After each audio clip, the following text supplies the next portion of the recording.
Now we're going to talk about nutrition, which is the most critical part about this whole process. You are what you eat. You build your body in the gym, and then you design your body in the kitchen. So the first key point is priority, is knowing how to select food throughout the day. Because if you work out as hard as you can and you don't match that with your nutrition, you're not going to get the proper reaction from your muscle. You're not going to be able to recover a lot quicker. You're not going to be able to fuel the body for growth, and then you're not going to be able to look the way you want to look. The number 2 of this nutrition tip is portion control. This is also very, very important, because most time when I see guys sitting down, they just, put too much protein, too much carbs, too much fat, not enough vitamins, not enough fruit. So people don't select the right portion control for their goals. Some guys want to put on more mass, some guys want to lean down, some guys want to look more athletic. So you have to control your portion according to your goals. Generally, you're supposed to eat 1 gram of protein per pound of body weight, and 1.5 grams of carbohydrate per pound of body weight, and 0.5 gram of carbs per pound of body weight. But this is not generally for everybody. Not one size fits all. In bodybuilding, or in human nature in general, we have 3 different body types. We have the Ectomorph, the Mesmomorph, and the Endomorph. The Ectomorph guy will be someone like me, growing up as a little kid, little, skinny, wiry, high metabolism, very hard for me to gain muscle, and it's easier for me to lose muscle because of my body type. So an Ectomorph guy wants to eat a little bit more carbs, a little bit more protein, and even a little bit more fat, because his body's always, burning fat and burning calories, even when he's sitting down doing nothing.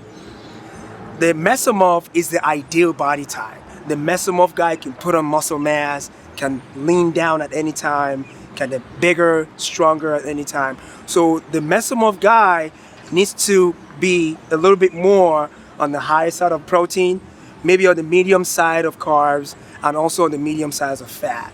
So the ideal body type is the Mesomorph. The Endomorph, which is the side that you really, really have to watch everything.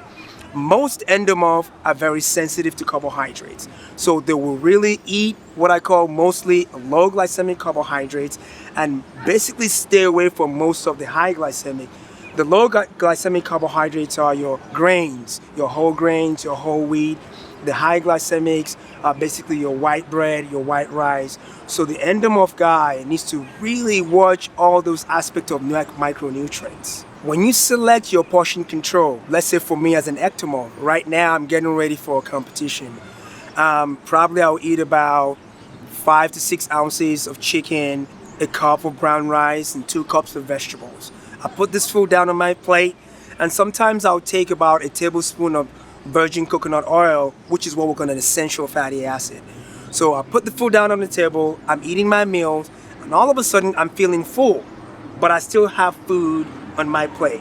Now when you feel full, your body is telling you need to stop eating, because every day is different. Some days you're more active, and some days you're less active. It's not about numbers. Once again, we're going back to that number thing.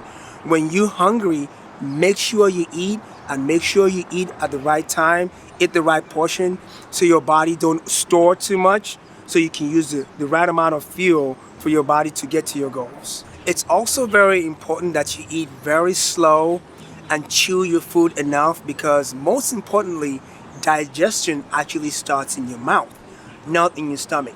So when you don't eat your food enough, you don't chew your food with enough digestive enzymes to saliva, by the time it gets to your stomach, it's going to take a longer time for your body to digest the food. When you eat slowly, it's actually a little delayed taxes that your body use to make sure you get full, because when you eat too fast, you will actually overeat. But when you eat slow and make sure you chew your food enough to make sure those enzymes are working a lot quicker, that way your body will recognize that you're full, and your body will shut you down so you don't overeat. Consistency is key to a great nutritional plan. You have to eat consistently throughout the day, and you have to eat consistently all day long, all week long, all month long. Because if you eat well for 2-3 days and you don't eat well for 2-3 days, then what's happening is you're breaking your consistency. So the result is not going to be consistent. So make sure you keep your food right all the time so your body can keep seeing changes. Because most people want to see results, but they don't want to stay consistent. So make sure you keep this in mind. No matter what, if you have a 6-week plan, an 8-week plan, or 10 weeks plan, make sure you stay consistent to allow your body to see constant results. Timing is also very important. Right after when you wake up, you gotta eat a certain type of food. But before you work out, you have to eat certain food. And after you work out, you have to eat certain food. So there's what we call the window of opportunity.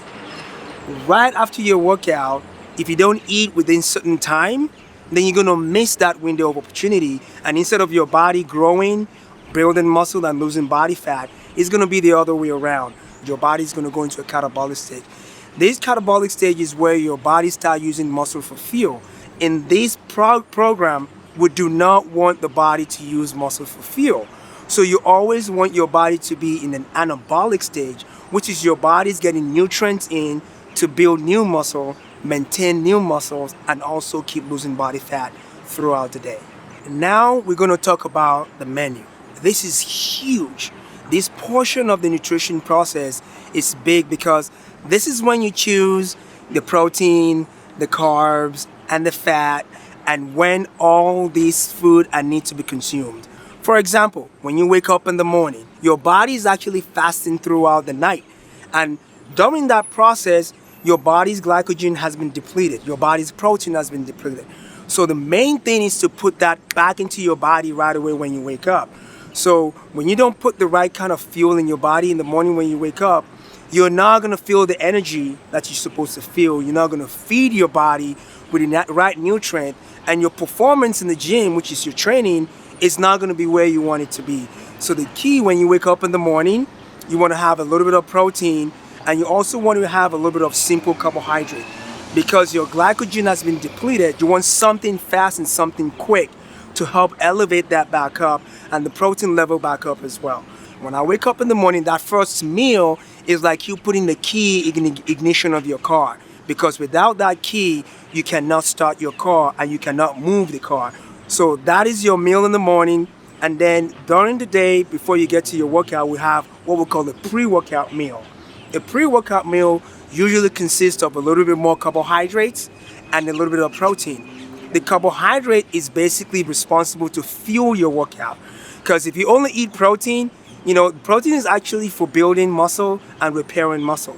The goal of a pre-workout meal is to help fuel your workout. So after your workout, give your body the right nutrient to be able to recover. Because if you don't recover properly, you are not going to build the muscle that you want. Your body fat is not going to stay down, and you're not going to be able to fuel your energy level throughout the day. So eating a little bit more carbs after your workout, mostly simple carbohydrate, because that will elevate your glycogen level as well, because that will actually put your body in an anabolic stage. Because what we want to build muscle, the body needs to be in an anabolic stage. So eating that kind of food after your workout actually helps the body propel into that anabolic stage and not into a catabolic stage. And throughout the day, you want to keep feeding your body to keep that body in an anabolic stage. And at night, this is very important as well. The last meal, according to your goal, if your goal is to keep building muscle and keeping your body fat down, you want to avoid complex carbohydrates at night. The reason for that is the main goal for carbohydrates is to help fuel the body and get the body in an anabolic stage. But at night, we don't want to fuel the body. We don't want to spike insulin, because when you spike insulin, your blood sugar goes up. And if you're not working out at night, if your blood sugar goes up, the body's ability to gain body fat goes up as well. So here, the last meal at night, you want to only have some protein and some vegetables, because vegetables are actually low glycemic on the index. So this will help fuel your muscle growth and not your fat increment.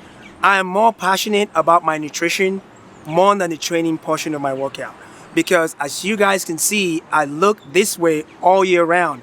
And these 5 basic principles: priority, portion control, consistency, timing, and menu.